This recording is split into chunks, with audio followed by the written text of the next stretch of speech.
Hello, beautiful people. My name is Athol, and this is Relationship Momentum. So what I'm going to talk about today is I want you to understand and get that in any relationship, you're going to have multiple influences happening on your relationship simultaneously. And this is what is kind of behind a lot of the confusion and misdirection and that thought of, okay, I did this and it worked for now, and then I tried to get a week later and it blows up in my face, and what is going on? So I want to talk about three very, very basic fundamental influences on how your relationship is going. And don't get me wrong, they're not exclusive, they're not the only ones that are influences, but they are super, super common and are going to be a factor in your relationship whether you want them to or not. So let's talk about the first one. The first one is her menstrual cycle. And I know it's politically incorrect to talk about it, but it's really a huge factor in many relationships. And she's going to have like if she's PMSing, she's going to, and even if she's controlling it and well behaved with it, she's going to be down and she's going to be cranky and a little bit more irritable and a little bit more negative during that period for her. And when she has her period, she's not going to be feeling particularly sexy, probably. And then she's going to have a week or so of about feeling normal. And then she's going to go into ovulation and feel a little more energetic and a little more sexy and a little more excited and a little more interested. And then she'll have a couple of days of feeling basically normal. And then it goes into PMS and the whole cycle goes around and around. So basically her menstrual cycle is going to affect her mood and energy level to at least some degree. So that's one factor. And you kind of get a sort of it goes up at some point and it drops down at another point and even out at another. The second big influence is her husband's energy level.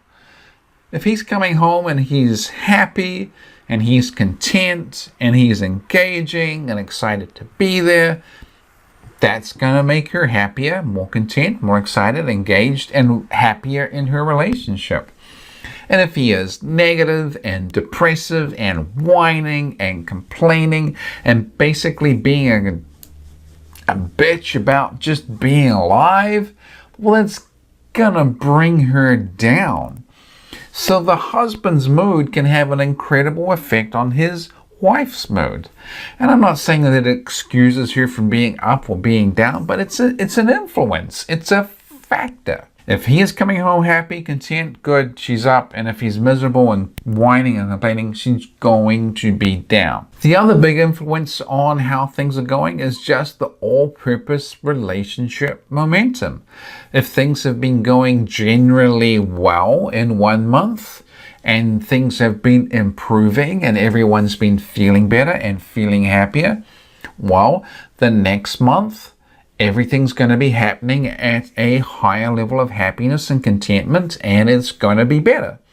Or if things are slowly getting worse, well, the next month, things are going to be basically worse.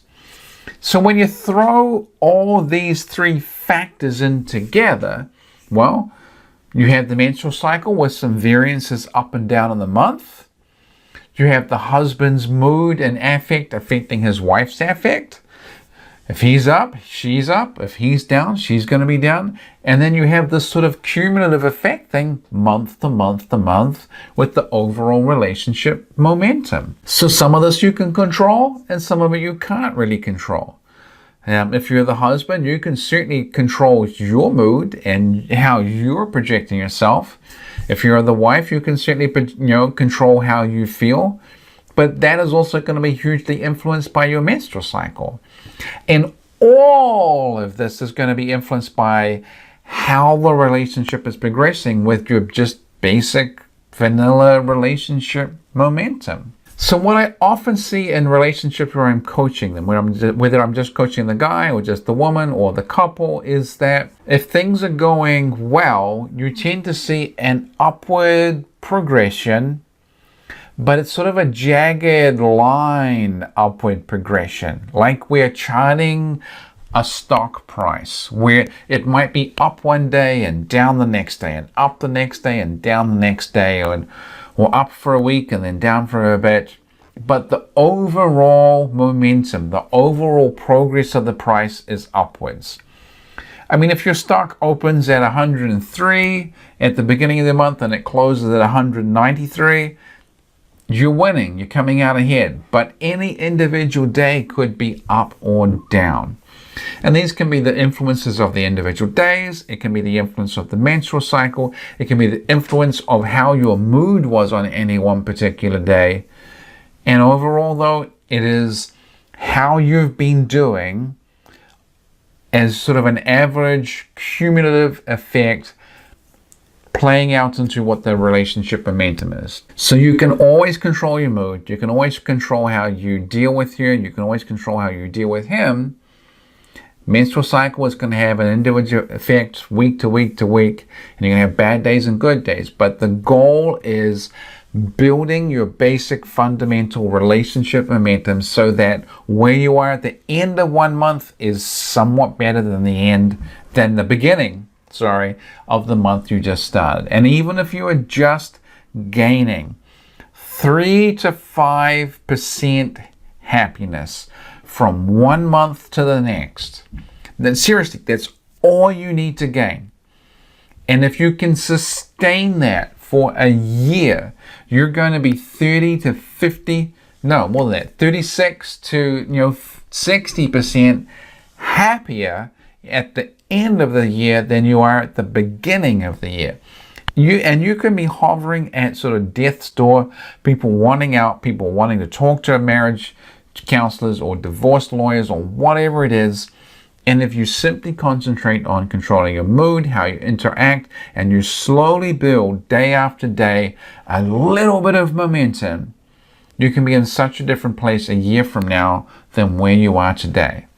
There's a lot of science that goes into that, no matter how unhappy a relationship is, most of them are actually happier 5 years later. Most of the people can go from a horrible place to a good place if they just concentrate on building relationship momentum. So that's the thought for the day. I hope you take a lot of heart from it. If you liked the video, please like, share, comment, subscribe, and all that good internet stuff. And I'll talk to you tomorrow.